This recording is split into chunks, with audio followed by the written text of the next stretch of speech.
गरीबदास साहब जी कहते हैं, जगत का पेख ना पेखा, धनी का नाम ना लेखा। जो स्वयं आ रहा गोदी में उसका जिक्र भी नहीं, और शंकर भगवान के नंबर बने या ऐसे ही बन रहे हैं इनके नंबर सबके। जैसे ये दास श्री कृष्ण जी, विष्णु जी, शंकर भगवान, हनुमान जी और श्याम जी, इन सब के पुजारी थे। जैसे बच्चे ने तो शिक्षा में पास हो जाए वो बहुत बड़ी उपलब्धि मानी जाती है, तो वो पास हो जाते, शुक्र मना करते अपने भगवानों का। फिर रोजगार प्राप्त हुआ, सर्विस लगी, शुक्र मनाया अपने भगवानों का। संतान में हुई, उस शुक्र मनाया इन्हीं भगवानों का। अब पता चला कि ये तो कुछ दे ही नहीं सकते, ये तो पिछले संस्कार फले थे, एज इट इज था, नो का नो पूर्व निर्धारित जो लिखा हुआ प्रारब्ध था वही मिल रहा था। और पूर्ण परमात्मा कबीर जी हमारे संस्कार भी चेंज कर देते हैं, हमारे पाप का नाश करके हमें सुखी कर सकते हैं, दुख का निवारण कर सकते हैं। ये था वो धनी। कहते जगत का पेख ना पेखा, धनी का नाम ना लेखा। जो सब कुछ करता उसका जिक्र भी नहीं था। अब क्या होता है, अब गरीबदास साहिब जी ने परमात्मा के बारे में कैसा चित्रण किया है अपनी अमृतवाणी में, थोड़ा सा ये वर्णन करते हैं। परमात्मा की ये अमर वाणी है पुण्यात्माओं। जैसे यहां आए हुए बच्चे जो सो भी गए, छोटे छोटे बेटा बेटियां, उनके ऊपर भी ये वाणी असर कर रही है। उनके अंदर बहुत कुछ प्रक्रिया कर रही है।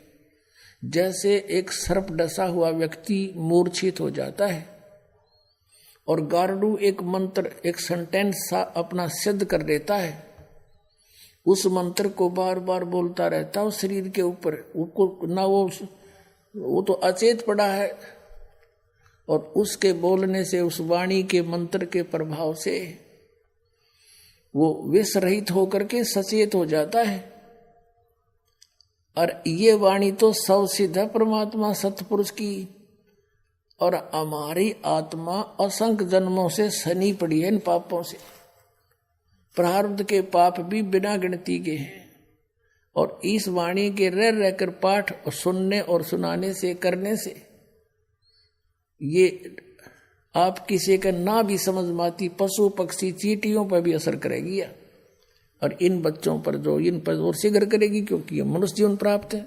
और ये जितने भी पशु पक्षी हैं, जीव जंतु, पेड़ पौधे, घास फूस, ये सभी जीव हैं, ये अपना कर्म भोग रहे हैं। इनके ऊपर भी परमात्मा की यह अमर कथा असर करेगी। इनको शीघ्र अब मनुष्य जीवन मिलना शुरू हो जाएगा। और कलयुग में जहां जहां इस मालिक की वाणी का प्रचार इबते ढूंढा ठाओगा परमात्मा, क्योंकि मोबाइल बनवा दिए दाता ने, इसी चिप बनवा दी, इसमें 40 घंटों का सत्संग अमरवाणी आ जाती है। और जहाँ भी कोई बच्चा जैसे यहाँ देखता है दास कोई बेलदारी कर रहा है अपना, यहाँ कोई सेवा करने आ रहे हैं, मोबाइल चल रहा है, काम कर रहे हैं, खेतों में भी अपने जेब में मोबाइल चल रहा है और काम कर रहे हैं, वाणी वहाँ भी चल रहे हैं, सुन रहे हैं, मंत्र चल रहे हैं।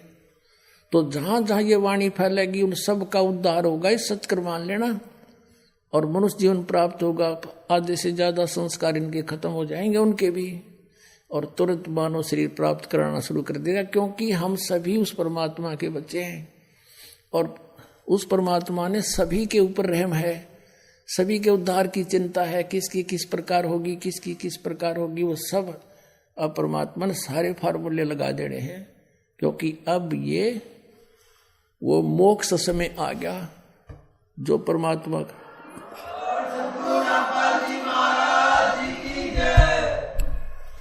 तो कहने का भाव दास का ये है कि इस अमर वाणी ने जितनी बार सुना उतना ही थोड़ा, और परमात्मा की कथा को सुनने में आपकी इतनी रुचि रहनी चाहिए जैसे आप सुबह आहार करते हो और शाम को फिर उसी भूख लगती है तो आप स्वस्थ हैं। और यदि आपको कुछ अरुचि बनती है भोजन में तो समझो आपके कोई ना कोई शरीर में रोग स्टार्ट हो गया है। अब उसका इलाज क्या है, उपचार क्या है? भूख ना लगे तो कोई टेबलेट लेनी पड़ेगी, कोई रोग है तो कड़वी औषधि खानी पड़ेगी, तब भूख लगेगी। तो अब ये परमात्मा की कथा वाणी ये दोनों काम करेगी। आत्मा की खुराक भी है और ये रोग नाशक भी है। इसमें जिस व्यक्ति को ये अरुचि होती है कि ये तो कई बार सुन ली, तो समझो उसका कोई पाप कर्म जोर देगा। अब कोई करड़ा पाप आ लिया, तुलसी पिछले पाप तय हरि चर्चा ना भावे, और जैसे जबर के वेग तय भूख बेदा हो जावे। किसी व्यक्ति को मलेरिया जबर हो गया हो और उसको भूख नहीं लगती, काजू किस्मत सेब संतरे रोटी प्रतिदिन जो आहार करते हैं वो भी कड़वी लगती है। रोटी कड़वी नहीं, मनुखा दाख कड़वी नहीं, उस जवर ने उसके शरीर की व्यवस्था इतनी बिगाड़ दी कि स्वादिष्ट वस्तु भी उसको कड़वी लग रही है। उसका ट्रीटमेंट क्या है? कुनीन खानी पड़ेगी, कड़वी जीभ पर बिना रखी जाए इसी कड़वी, और फांकी मारनी पड़ेगी, तब वो जबर उतरेगा। और जबर उतरेगा तो भूख फिर स्टार्ट होएगी, और फिर ऐसी भूख लगेगी, बुखार उतरने के बाद इतनी गजब की भूख लग गया करे, घर के भी नो क्या करें, घनी रोटी ना खावा कदे फिर बीमार हो जा। तो पुण्यात्माओं, प्रथम बार जो सत्संग सुनता है